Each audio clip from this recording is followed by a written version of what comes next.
Fox News poll out tonight shows the presidential race tightening, and the Clinton lead in the national polling average holds steady meanwhile. As of now, Mrs. Clinton leads in the Real Clear Politics average by 5.6 points in a four-way race and 5.4 points in a two-way. The betting odds, meanwhile, show Mrs. Clinton the favorite by nearly 5-1, although that's down a little bit. But in our new poll, just out, Mrs. Clinton's lead has shrunk to 3 points in a four-way race and 5 points in a two-way. Both numbers are noticeably down from, as you can see, from our poll last week. For more on the Fox poll, we turn to one of the people who did the work. Darren Shaw of Shaw Research is also a member of the Fox News decision team. Hello, Darren. How are you? I'm doing well, Brit. Good to see you. Thanks for taking the time. Tell me a little bit about this. Obviously, the Real Clear Politics average, her lead, Mrs. Clinton's lead, hovers around 6 points. We've got it tonight at 3.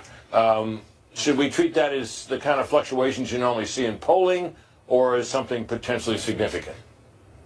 Well, I think the nice thing is that we've been polling almost every week now since the end of September. And so the comparisons that you raised up front are the ones I think that are appropriate, right? She had a 6-point lead 2.5 weeks ago. She had a 5-point lead last week, and now it's at 3 points. And you notice her numbers are pretty much steady state, 44, 44, 45. His numbers have gone from 38 to 39 to 41, so he has ticked up a little bit, right? And I think that's probably the best barometer. Hold the methodology constant, look at movement within a single poll, and so it's a little tick upwards for him. Right. Now tell me, so would you think that this signifies that the polling averages are off? That we're looking at a trend here that those polls haven't yet picked up, or what? It's weird. I was looking at all the polls that came out today, Britt. I think there were 9 or 10 of them, and they showed the race between plus 13 Clinton to plus 1 Trump. So I can just imagine what the average viewer is thinking, looking at this kind of a mess. I do think you're going to see a convergence, though, in the polls. I think the ones that have been best for Trump are beginning to show a very small Clinton lead. And I think the ones that have been best for Clinton are coming back down to, the Real Clear average or what the Fox poll is showing. I think the average is probably the way to go here. I think the race is between 3 to 5 points. I do think that we're probably an early indicator here. I think that you're seeing a little bit of narrowing in the race as Republicans begin to come home. There are more Republicans to come home, so in some sense it's natural. The question is whether there's enough and whether he can get enough juice out of independents to actually get to where he needs to be. Now, speaking of independents, that number right now in our new poll looks much better for Donald Trump than it did before. Let's see if we can get that up on the screen, because his lead among independents had dwindled, and now you see that he's, well, let's see, among the likely voters, he's leading by 13, and I believe that lead was down in our last poll down to around 7, wasn't it? That's right. I think 2.5 weeks ago we had him tied amongst independents. And, look, Republicans don't win national races when they're tied with independents. Democrats are still a plurality party.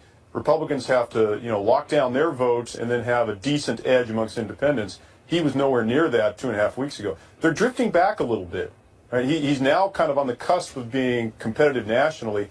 And you're right, it's because Republicans are beginning to move back and that independent number has ticked up again. And that's something she's going to have to be very careful about. Yes, speaking of that, Republicans coming back, I believe we had Trump down at about 80% and Clinton up at about 87 a week or 10 days ago.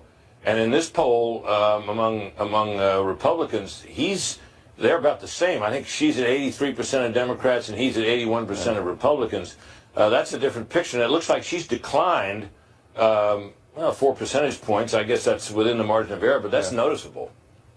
It is. It is. I think the net numbers, the net advantage each of them enjoys within their own partisans is about plus 75 for both of them. So her edge amongst Democrats has dissipated over the last week and a half. This could be a little bit of polling noise, or it could be, she hasn't had a good week in the news. The WikiLeaks, the Obamacare numbers that have come out. So there's a little bit of a problem she's had, and as she's drawn more, this is something we've seen throughout the race. Whichever candidate draws a lion's share of attention seems to take a hit in the polls. And maybe that's what we're seeing over the last 4 or 5 days.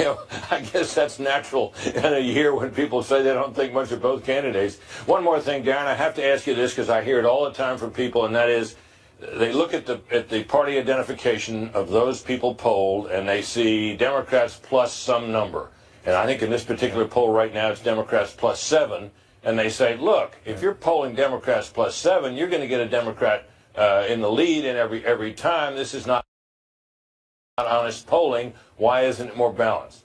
Explain it if you can. Sure. The Democratic advantage in party ID has been around since the New Deal. Back in the Roosevelt days, the Democrats were absolutely dominant.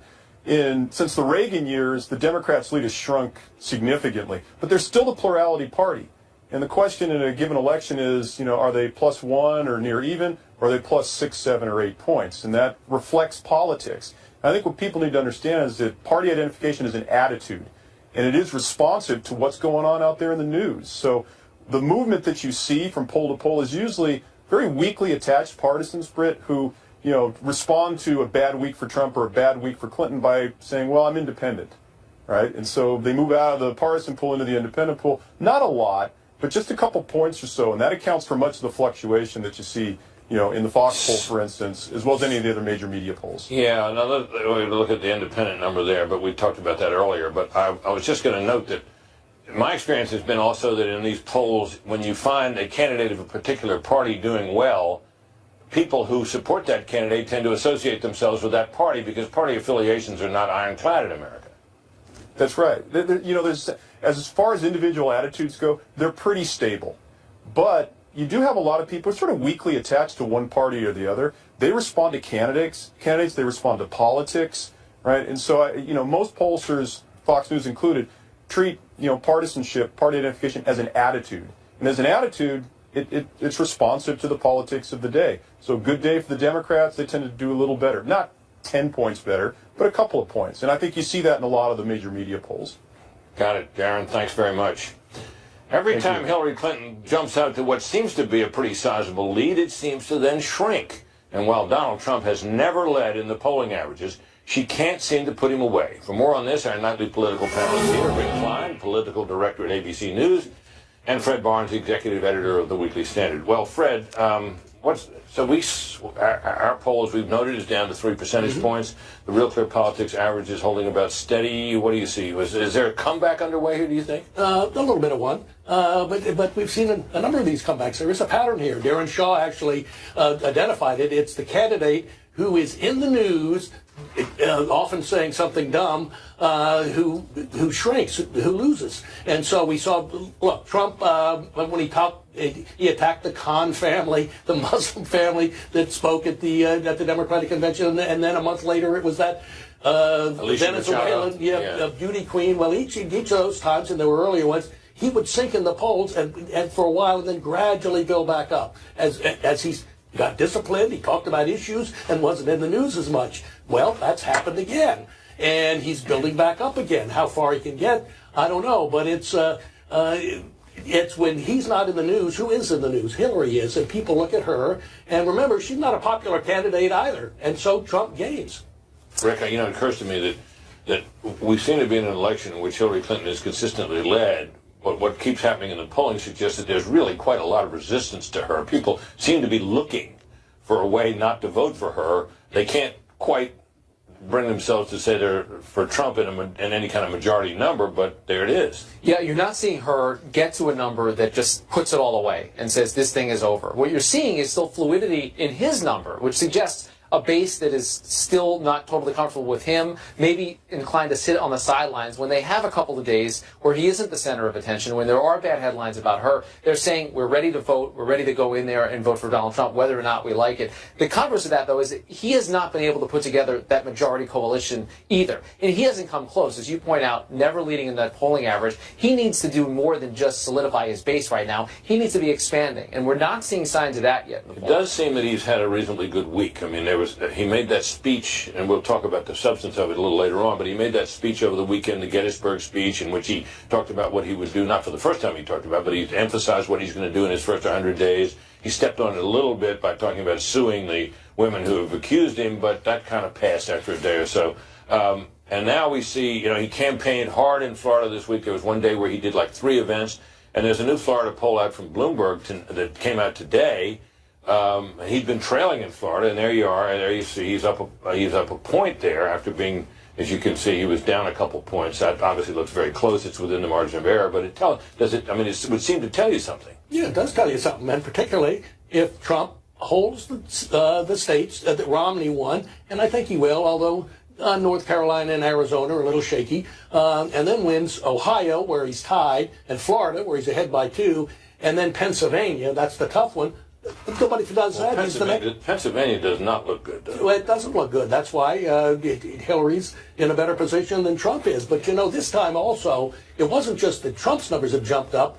Republican numbers, they do polls in the vulnerable House seats, and they've ticked up a little. And in the Senate races, too, they've done a little bit better, particularly in Nevada, where the new NBC Wall Street Journal poll shows Joe Heck, the Republican, 7 points ahead. Boy, that would be... Republicans would love that, considering that would be a pickup. Reid's seat back from the electoral map is just so stubborn when you get down to it, and that's where I think the critical thing for me in the next week or so is: do you see a credible poll where Trump is winning in Pennsylvania, where he's closed the gap significantly in New Hampshire? Could he still make a play in Virginia? If you don't put those states in play, it's not going to be enough. Hillary Clinton could lose in Ohio. She could also lose in Florida, and she still wins the presidency if she holds Pennsylvania. That's where Trump hasn't been able to crack into. Yeah, it's a couple of the tough ones, isn't it? Yeah. Virginia, where the polling in Virginia has been very bad for him, terrible for him lately, and Pennsylvania very bad. But for most Republicans, they'd be delighted if Trump just lost by a little bit, because that'll have less impact on the down ballot. Yeah. Yeah, and I think that is a lot of the attention right now. But Trump's in striking distance in enough places that he can put the pieces out there. I think the discipline and hitting a message every day is what matters, and that's what's going to help down ballot as well. All right, Rick, Fred, thanks. We'll come back to you later. The newest WikiLeaks dump gets into looking at how the Clinton campaign wanted to explain her private email server. Fox News chief national correspondent Ed Henry has that story. As Hillary Clinton celebrated her 69th birthday with a surprise from her staff traveling with her in battleground Florida, WikiLeaks continue to be the gift that keeps on giving for Republican Donald Trump and his supporters. Look at the WikiLeaks emails, right? The number of leaked emails today crossed the 33,000 mark, as the latest dump showed top Clinton advisors scampering to deal with the fallout from the email scandal as it first broke in the spring of 2015. With one former Clinton aide at the State Department trying an everybody does it defense, writing, "Everyone I knew at State used our private email when we were out of the office, except for our BlackBerries, which were State issued because the system was so incredibly clunky." Except that suggests the refusal to comply with federal record-keeping laws was more widespread under Clinton's leadership at the State Department. And rather than use that defense, the former Secretary of State first told the public she only relied on personal email for official business because she wanted to carry one electronic device. When I got to work as Secretary of State, I opted for convenience to use my personal email account. And though the tenor of that first news conference was to downplay the entire controversy, a new email shows 3 days earlier, Clinton advisor Philippe Reines told other staffers, quote, "There is just no good answer on how to explain the server. We need to gut through the process phase, get them all out there, and let the content do the talking." New emails also show her aides struggling with how to sell Clinton as a candidate. Men will say to me, I never thought I'd support a woman for president. With campaign manager Robbie Mook telling colleagues, "I think running on her gender would be the same mistake as 2008. Except those concerns haven't stopped Clinton from playing the gender card. If fighting for women's health care and paid family leave and equal pay is playing the woman card, then deal me in. There's another email from Clinton's failed 2008 campaign where liberal activist Neera Tanden said Clinton had no plans to concede the primaries to then-Senator Barack Obama. John Podesta called that psychotic. Interesting in light of Clinton now slamming Trump for hesitating over whether he might concede. Brit? Ed, thank you. The WikiLeaks dump is not the only headache for the Clinton campaign today. Newly released FBI files show President Obama used a pseudonym to exchange emails with then-Secretary of State Hillary Clinton. Fox News Chief Intelligence Correspondent Catherine Herridge is here. Hello, Catherine. Well, thank you, Brit. President Obama has a highly secured BlackBerry that he uses to get emails, and it has two functions. One is to mask his physical location when he's using it, and the second is to make sure every email, every text message, every phone call has been vetted and pre-approved for him to receive. It's called whitelisting. So if you or I had the president's email, if we sent him a message, it would be blocked and it would bounce back. So the question is, did he receive the Clinton emails on the BlackBerry? And if so, when did his team direct the White House Communications Office to accept that email and whitelist it, because it's a very deliberate act. It doesn't happen by accident. Yeah, you got to get cleared in, right? Correct. Just like you got to get cleared into the White House, you got to get it cleared into the president's email list. Now, we know that he did exchange emails with her when she was writing from emails from her private server. Correct. Now, the question, I guess, is whether he received those emails on a computer somewhere, or whether he compute on his little BlackBerry, which requires the extra step of getting it cleared, right? That's right. The key thing here is whether his staff asked for her address to be added to that BlackBerry before March of 2015. That's when he said, I first learned about the server from news reports. That's when the New York Times reported the story. But everything that we see suggests that he was receiving emails from her on the BlackBerry prior to that period. Right. And we know, of course, that those emails from her did not say Hillary Clinton at state.gov, That's right, which exactly. would have been the normal internal system. That's right. So it's also understandable to me, however, that if she was in his address book, she would have been there under the name. And if I send you an email on the Fox system, I look up your name, and I don't know the particulars of the address. I just know that it goes to you. If I looked at it, I could find it, but you might not notice that. That's right. But someone, I was told, either the chief of staff or deputy chief of staff would have to take a directive from the president to add an address. And if you just look at that simple address, even if you're not an IT wizard, you see that it's not a government address. It ain't state.gov, right? That's right. You see clintonemail.com, and that tells you that there is a registered domain for that address, and it was being used for government business. So either a staffer or the president himself must have done this. It would likely be the chief of staff. And if he received them on his BlackBerry, and we don't know that, correct?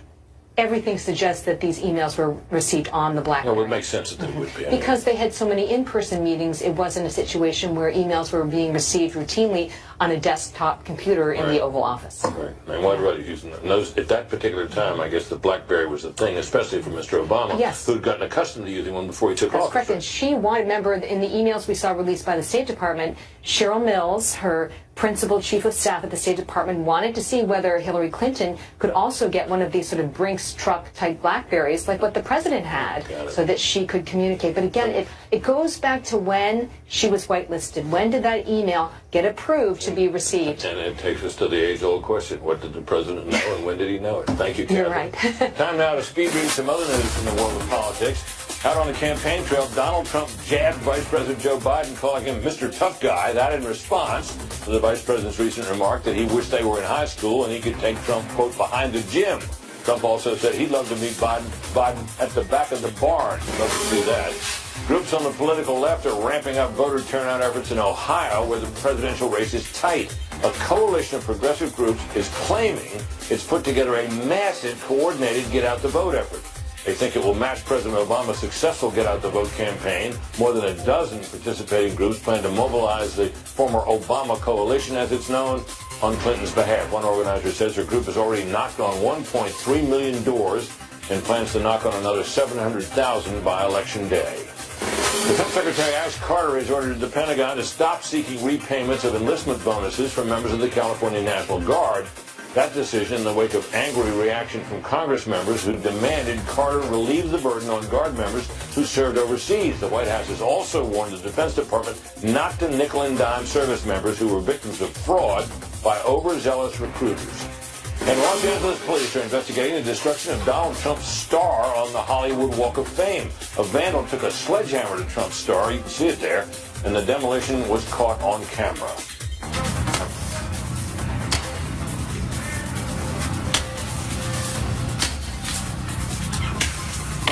Sorry, guys, my truck.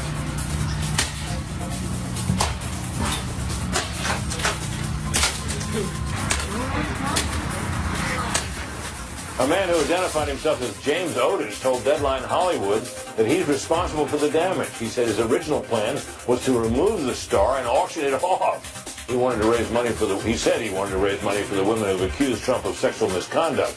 Trump was given the star back in 2007 for his work on The Apprentice. And Donald Trump's poll numbers are on the rise, at least a bit. Is there any evidence that lashing out at the media helps those numbers? Howard Kurtz will be here on that next. Also, Trump and Clinton spent the day in key swing states as they push toward Election Day. We'll take you out on the campaign trail coming up.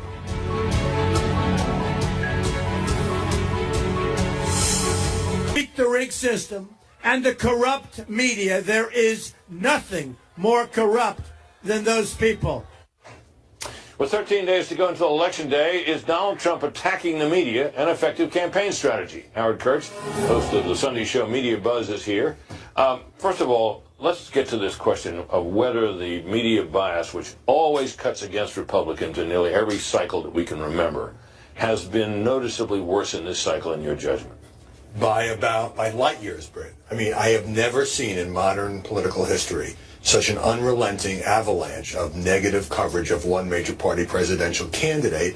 And Trump plays against that, of course, all the time by bashing us. Now, I do have to hastily add that some of the problems that Trump have had, particularly in the last couple of months, have been self-inflicted. Right. And also that other... Well, it gets to this question. Trump is behind in the race, as even his own campaign manager has acknowledged. The Real Clear Politics average shows that. Our poll, which shows some gains for him, shows that as well. So the question arises, is the predicament in which he finds himself, with these very high negatives, which she also has, Hillary Clinton also has, but not as high as his, is the media coverage bad enough that it could be responsible for the situation he's in? Not bad enough for me to say, well, the media are making him lose this race. Because, every candidate, candidates going back to Ronald Reagan have managed to overcome a hostile press and win the White House.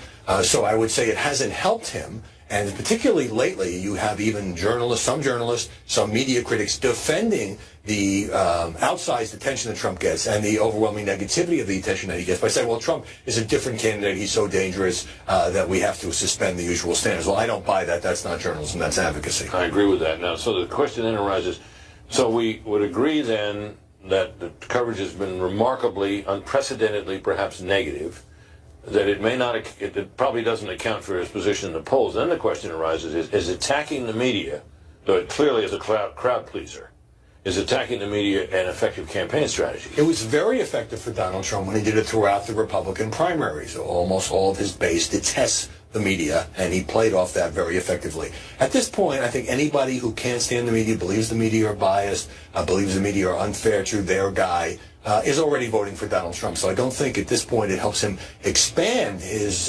support in a way that he needs to close whatever the remaining gap is with Hillary Clinton. My recollection of covering the Reagan years and the Reagan campaign and later the first Bush White House was that the people who were advising them knew the coverage was not going to be even. And they kind of operated in such a way as to try to minimize the impact of that. And I don't remember Ronald Reagan ever really attacking the media in any concerted way, anything like the way Trump has. George H.W. Bush didn't either, to my recollection, but toward the end of his campaign in '92, bumper strips began to appear, and I saw them everywhere. They said, annoy the media, re-elect Bush. Right. Didn't seem to work. Right. Well, look, it can be a very great deflection tactic. So you have 9 or 10 women who've made these accusations of sexual misconduct against Donald Trump. We don't know whether they're true or not. But of course that's a story that has to be covered and covered responsibly. Trump says, well, the press is just out to get me and they're not fact-checking and so forth. He goes to Gettysburg. He gives a speech, supposed to be a big policy speech. Then he includes a vow to sue these women after the election. That overshadows the policy speech. Yeah, I can't. Okay, now, scandal over substance. The press has been guilty about that for a long time. Forever. But again, Trump provided the catnip that enabled many news organizations to emphasize the tabloid aspect. Yeah, I think that what we see with Mr. Trump is that he has a passionate reaction to these things. He wants to defend himself. And in politics, sometimes it's better just not to talk about the subject. And but he's not a conventional politician, and he seems not to have the discipline most of the time to do that. At the same time, look, how did he get this nomination? By giving hundreds and hundreds of interviews, and many of them hostile. So he has a great media mastery, having grown up in the New York tabloid market. But lately, it seems like he's just declared all-out war. Right. And to be fair, many in the press have responded in kind in terms of covering Trump. Yeah, they certainly have. Howard, thanks very much. Good to see you, Brit. Donald Trump just gave a major policy speech in a key swing state. You'll hear about that shortly, and we'll check in with the Hillary Clinton campaign as well. Stay with us, please. What's it like to be in good hands? Fox's campaign Carl Cameron is live at the Trump rally in Kinston, North Carolina. Hi, Carl. It's going to be Hi, Brit. Big crowd here and long lines outside, which I'm sure Trump will talk about in just a matter of moments. He actually started the day with the official opening of his hotel in Washington, D.C., and at that policy speech that took place in Charlotte, North Carolina today, Trump again went back to talking about the blight of the inner city, courting minorities, and making the argument that Democratic policies have failed them. And today, he laid it squarely at Hillary Clinton's feet, saying that she's been responsible for a betrayal of them as well. Listen. One of the greatest betrayals has been the issue of immigration. Illegal immigration violates the civil rights of African Americans. That's what's been happening.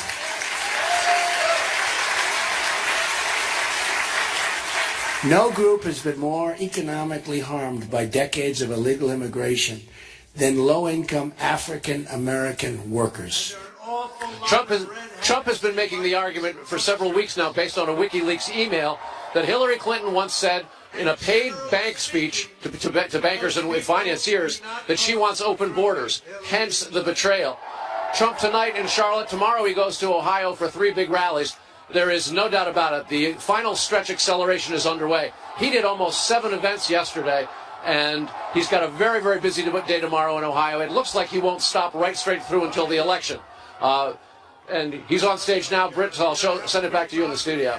Well, just one quick question, Carl. I take it from what you're reporting then, from what we can see there behind him, that there's been no diminution in the size and enthusiasm of his crowds. Not at all. Not at all. Got to say that at about this time 4 years ago, Mitt Romney once got 60,000 people at a rally, and he ultimately lost to Barack Obama. It doesn't look like Hillary Clinton's in the same stratosphere as Obama as a re-elect was, but his crowds are getting bigger, and there is a palpable sense of enthusiasm. They've always been rowdy and for him, but now much more so. Brit? Okay, Carl, thanks very much. Hillary Clinton, meanwhile, is putting in overtime in the crucial battleground state of Florida. This is her 2nd day in a row in the Sunshine State. And Fox News correspondent Jennifer Griffin is live in Tampa, where Clinton held an earlier event. Hi, Jen. Hi, Brit. Well, as Donald Trump was in Washington, D.C., opening his new hotel at the old post office, Hillary Clinton here in Florida was being introduced on stage by the one and only celebrity chef, Jose Andres, who pulled out of the old post office hotel project after Donald Trump denigrated Mexicans. Donald Trump then sued him. Today I could be in a certain hotel in Washington, D.C., opening a restaurant inside. But here I am, not even mentioning him, because we are not supposed to mention him until he doesn't apologize to every Latino, to every Mexican, to every woman, to every veteran. After Jose heard the kinds of things that Donald Trump was saying about immigrants, he said, no, I refuse to open a restaurant in that hotel. That is really gutsy. The campaign is taking every opportunity to point out that as Trump's poll numbers shrink, he is turning to protect his business interests. Clinton's running mate Tim Kaine on the campaign trail in Pennsylvania today says that as close as Donald Trump, that today at the old post office is as close as Donald Trump will get to 1600 Pennsylvania Avenue. His new hotel, of course, is on Pennsylvania Avenue in Washington. On her way home from Florida tonight, Clinton shared her birthday cake with the press to celebrate her 69th birthday. She downplayed the new Florida poll from Bloomberg, showing Trump leading in Florida by 2 points, not the birthday present she had hoped for. I feel good, but I am really determined that nobody is going to rest or stop or in any way, this election's over before it's actually over. And I was struck today that Donald Trump is actually paying more attention to his business than to the campaign. A senior campaign official told me that they aren't too concerned about these narrowing polls in states like Florida because they don't want their supporters to get complacent. And the last week or so of reports suggesting that she was 10 points ahead in some cases, that had them worried because they don't want people to sit this one out. Back to you, Brit. You know, Jennifer, I was interested to hear the comments about that hotel. I've not set foot in that building, the old post office building, in a very long time, although I've lived here in Washington for a very long time. And I might note, not that anybody cares, but just because it's nice to talk to you, that my great-grandfather who had been the postmaster of Washington, D.C. many years ago, was in that building back when it was a post office, the old post office building, and he fell down the elevator shaft to his death. So I had that little bit of trivia to this whole campaign story. I think I may, if I go there, I may use the stairs. Oh my goodness, Brit. What a story and what a history. And I'm so sad for your grandfather. I never knew him. He was my great-grandfather. But thanks, Jennifer, anyway. Nice to see you. It's that time of year again. Halloween costumes deemed offensive at one university could get you in trouble with the police. Our Campus Craziness segment is next. In some of the craziness at campuses across America, supposedly offensive Halloween costumes are now a police matter at Tufts University in Massachusetts. The website The College Fix published a letter to Tufts students that warned, quote, there are consequences for wearing an offensive costume. The letter cites the university's Dean of Student Affairs, who said students who wear costumes deemed offensive would be subject to a, quote, Tufts University Police Department investigation and then disciplinary sanctions from our office. The dean did not say who gets to decide what's offensive. A spokesperson for Tufts told Fox News it doesn't have a Halloween costume policy. Some female students at the prestigious Boston Latin School are furious because they say the school dress code reinforces rape culture. That code forbids gang-related clothing, head coverings, and see-through shirts. The website Heat Street reports that angry students launched an online petition which claims that the dress code proves that, quote, we still live in a patriarchal society where men can decide whether a female's clothing is appropriate or inappropriate. The petition has nearly reached its goal of 1,500 signatures. Boston Latin School told Fox News that it has made some changes to the dress code. An English professor at Victoria University in Canada says the canoe is a symbol of colonialism, imperialism, and genocide, and is a form of cultural appropriation. In an interview with CBC Radio, Professor Masood Dean reflected how canoes are, quote, absolutely a symbol of colonialism, and claimed that most canoers are privileged white men. She went on to encourage what she called self-reflection through the canoe, and urged Canadians to ask themselves whose traditional territory the canoe actually belongs to. She has a book out on the subject. So far, it seems not to have hit the Amazon bestseller list. California State University Fullerton says words such as secretary, workmanship, and man-made are inappropriate because they're not gender inclusive. In documents published online by the website Heat Street, the university listed dozens of words and expressions deemed too, quote, gendered. The list includes the terms miss, man, and male nurse. The university has asked students to submit other words that, quote, you want people to eliminate. In a statement to Fox News, Cal State Fullerton said the inclusive language program is voluntary and any student is free to disagree with it. Gee, thanks for that. If you have a Campus Craziness story, let us know. Email and tell us about it, campuscraziness@foxnews.com. We would appreciate hearing from you. And Donald Trump has been knocked for a lack of specific policy proposals, but could that be because the media are ignoring his plans? The political panel is back next. Starting about a week ago, Donald Trump has been articulating his agenda for his first 100 days in office. Listen. A constitutional amendment to impose term limits on all members of Congress. A 5-year ban on White House and congressional officials becoming lobbyists after they leave government service. To totally renegotiate NAFTA. Cancel every unconstitutional executive action, memorandum, and order issued by President Obama. Begin the process of selecting a replacement for Justice Scalia. I will work with Congress to introduce the following broader legislative measures and fight for their passage within the first 100 days of my administration. Middle Class Tax Relief and Simplification Act. The Repeal and Replace Obamacare Act. End Illegal Immigration Act. Well, that's a good, significant chunk of his agenda, and that's his 100 days announcement. Just a short time ago, he was out on the trail. This time, he also spoke primarily about policy. Today, I want to talk about how to grow the African-American middle class and to provide a new deal for Black America. That deal is grounded in 3 promises: safe communities, great education, and high-paying jobs.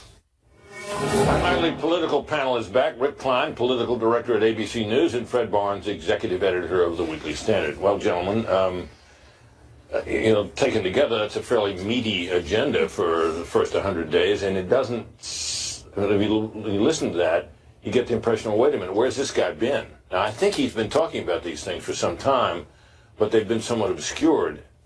Raises the question of whether his agenda, if the contest in November was to be between his agenda and hers, which do you think would be more popular? The pieces are in place for a major change election, and Hillary Clinton represents the status quo. And I think the policies that he talks about when he gets the policy would be those that would get broad popularity. And I think he could get people behind that. But this has not been a campaign about policy. And even at Gettysburg speech, as you mentioned over the weekend, he goes into a meandering thing about suing the women, and that ends up being what gets the coverage. And I think, look, he's laying out a bunch of planks as part of his administration. I think the details of those plans are lacking, and the focus and the attention to those plans day in and day out, just not there in this campaign. Look, he's a much better candidate when he's talking about issues. I don't know that urban renewal is the one that's going to be a big vote getter for him, but the economy, taxes, Obamacare, immigration, energy, I mean, just all of these are ones where he has policies that are more popular than whatever the policies are that Hillary Clinton has. But what he's let happen is let her strategy work. And her strategy all along is to let Trump be front and center and make him the issue and his conduct and his character and so on. And we haven't heard much from her about issues at all. She's not identified with any particular issue. Yeah, I mean, I've asked people in this studio, I've said just a number of them, what does stronger together mean? Rick, do you know? No, and I know we saw in the WikiLeaks emails the list of 80-something other slogans that were rejected. I think that this was a candidate that was in search of a message rather than the other way around. I think Trump had a message from the very beginning, and it was and it worked to great effect during the primaries. But so much of it also was intertwined with the force of personality and the force of nature that he is and that he continues to be. And I think he gets away from that. But I think when he has talked about those core issues, that is when his people get motivated. That's when his people go out. Maybe it's a majority proposition, maybe it's not, but you're giving something for people to affirmatively vote for. And I agree, stronger together doesn't hold the same kind of water. Pardon me for laughing, but I don't think so either. Look, Trump needs to narrow down what he talks about in this last 2 weeks of the campaign. Obamacare, the economy, and maybe energy, or maybe just two, maybe just Obama. Look, Obamacare is a great issue that Republicans have never talked about enough. They did in 2010. They couldn't in 2012 because Romney had his Romney care, and they didn't that much in 2014, but it keeps coming back. They have a great opportunity on that issue. Well, he says he's going to repeal and replace it, right? No. But he doesn't say. But does he say enough about what he'd replace it with? He doesn't say, no, he doesn't say enough. But I think he can get by with what he's saying. I mean, look, there are simple things you could say. You could say, look, I will make it so you can buy the insurance you want that you think you need. Washington won't tell you what you have to buy. He could leave it at that. And I think when that story broke earlier in the week, my first thought was, in a traditional campaign year, that's all that we talk about for the last 2 weeks. That is the closing message. That epitomizes everything that it would mean to be a Republican and to put forward repeal and replace. I don't think Trump either has the policy pieces in place to be able to do that or the capacity to stay on that message. But that said, he's had a couple of days, we talked about earlier, he's had a few days where he has been more on message. It seems to reflect itself in the base solidifying behind him. Can he keep that going, and can he find something new to put him over the top? I wonder if there's another stink bomb out there that will come into play here and set a trap for him. Well, there may be, but the Clinton campaign has been very effective during the campaign and in the debates to provoke him into some outburst about something. No more debates, though. Yeah. Well, I know, but you can do it. You don't have to have a debate. Right. You have to have as a woman that held in a news conference. Right? That helps. Well, maybe that won't happen again. Rick, Fred, thanks very much. Coming up, at least one Twitter user would rather see a monkey up here instead of me. More mean tweets straight ahead. He who emailed a kind word, sort of. Brit, your next gig should be on Sirius. Your reporting is great, and you have the perfect face for radio. Twitter user Sigmund Freud said, Hume, you're a dad-burned fossil, but I enjoy your show nonetheless. The salary report, however, tweeted, "Obviously, you dislike Trump. I so hope he wins and you never get an interview. I used to like you, dude, but you've taken the Kool-Aid." Yet Weekly Times Buzz said, in part, "Thanks for having the 1 hour on nightly TV that isn't all about overt Trump bashing." Without Fear 7, though, tweeted, "Get off the show before you ruin your reputation." And Johnny Hume added, "What really interests me is who is going to replace you. A monkey would be an improvement." Fox poll is showing. I think the average is probably the way to go here. I think the race is between 3 to 5 points. I do think that we're probably an early indicator here. I think that you're seeing a little bit of narrowing in the race as Republicans begin to come home. There are more Republicans to come home, so in some sense it's natural. The question is whether there's enough and whether he can get enough juice out of independents to actually get to where he needs to be. Now, speaking of independents, that number right now in our new poll looks much better for Donald Trump than it did before. Let's see if we can get that up on the screen, because his lead among independents had dwindled, and now you see that he's, well, let's see, among the likely voters, he's leading by 13, and I believe that lead was down in our last poll down to around 7, wasn't it? That's right. I think 2.5 weeks ago we had him tied amongst independents. And, you know, look, Republicans don't win national races when they're tied with independents. Democrats are still a plurality party. Republicans have to, you know, lock down their votes and then have a decent edge amongst independents. He was nowhere near that 2.5 weeks ago. They're drifting back a little bit. Right? He's now kind of on the cut in the polls. And maybe that's what we're seeing over the last 4 or 5 days. You know, I guess that's natural in a year when people say they don't think much of both candidates. One more thing, Darren, I have to ask you this because I hear it all the time from people, and that is they look at the party identification of those people polled, and they see Democrats plus some number. And I think in this particular poll right now, it's Democrats plus 7. And they say, look, if you're polling Democrats plus 7, you're going to get a Democrat in the lead in every time. This is not honest polling. Why isn't it more balanced? Explain it if you can. Sure. The Democratic advantage in party ID has been around since the New Deal. You know, back in the Roosevelt days, the Democrats were absolutely dominant. Since the Reagan years, the Democrats' lead has shrunk significantly, but they're still the plurality party. And the question in a given election is, you know, are they plus 1 or near even, or are they plus 6, 7, or 8 points? And that reflects politics. I think what people need to understand is that party identification is an attitude, and it is responsive to what's going on out there in the news. So the movement that you see from poll to poll is the ones I think that are appropriate, right? She had a 6-point lead 2.5 weeks ago. She had a 5-point lead last week, and now it's at 3 points. And you notice her numbers are pretty much steady state, 44, 44, 45. His numbers have gone from 38 to 39 to 41, so he has ticked up a little bit. Right? And I think that's probably the best barometer. Hold the methodology constant, look at movement within a single poll, and so it's a little tick upwards for him. Right. Now tell me, so you would you think that this signifies that the polling averages are off? That we're looking at a trend here that those polls haven't yet picked up, or what? It's weird. I was looking at all the polls that came out today, Brit. I think there were 9 or 10 of them. And they showed the race between plus 13 Clinton to plus 1 Trump. So I can just imagine what, you know, the average viewer is thinking looking at this kind of a mess.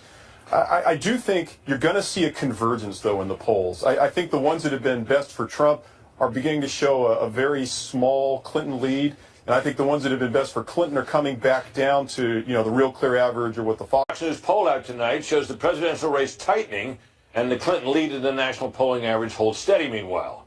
As of now, Mrs. Clinton leads in the Real Clear Politics average by 5.6 points in a four-way race and 5.4 points in a two-way. The betting odds, meanwhile, show Mrs. Clinton the favorite by nearly 5-1, although that's down a little bit. But in our new poll, just out, Mrs. Clinton's lead has shrunk to 3 points in a four-way race and 5 points in a two-way. Both numbers are noticeably down from, as you can see, from our poll last week. For more on the Fox poll, we turn to one of the people who did the work. Darren Shaw of Shaw Research is also a member of the Fox News decision team. Hello, Darren. How are you? I'm doing well, Brit. Good to see you. Thanks for taking the time. Tell me a little bit about this. Obviously, the Real Clear Politics average, her lead, Mrs. Clinton's lead, hovers around 6 points. We've got it tonight at 3. Should we treat that as the kind of fluctuations you normally see in polling, or as something potentially significant? Well, I think the nice thing is that we've been polling almost every week now since the end of September.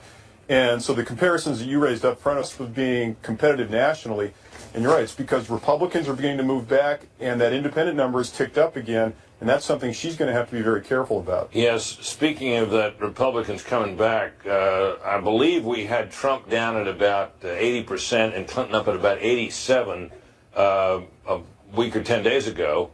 And in this poll, among Republicans, they're about the same. I think she's at 83% of Democrats and he's at 81% of Republicans. That's a different picture. And it looks like she's declined 4 percentage points. I guess that's within the margin of error, but that's noticeable. It is. It is. I think the net numbers, the net advantage each of them enjoys within their own partisans is about plus 75 for both of them. So her edge amongst Democrats has dissipated over the last week and a half. You know, this could be a little bit of polling noise, or it could be, you know, she hasn't had a good week in the news. The WikiLeaks, the Obamacare numbers that have come out. So there's a little bit of a problem she's had, and as she's drawn more, you know, this is something we've seen throughout the race. Whichever candidate draws a lion's share of attention seems to take a hit.